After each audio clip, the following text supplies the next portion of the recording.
How to track income and expenses in Wave for beginners. First of all, log into your Wave account and go to your dashboard. On the left-hand sidebar, click on Accounting, then select Transactions to access all your financial activity. Next, make sure your income and expense transactions are properly categorized. For income, select the appropriate categories such as sales, services, or other revenue.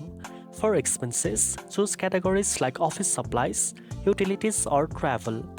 Correct categorization helps you understand your cash flow clearly. After that, review all your transactions regularly. Web allows you to filter by date, account, or category, making it easy to see where your money is coming from and going to. You can also search for specific transactions if needed. If your bank or credit card accounts connected to Web, your transaction can be imported automatically.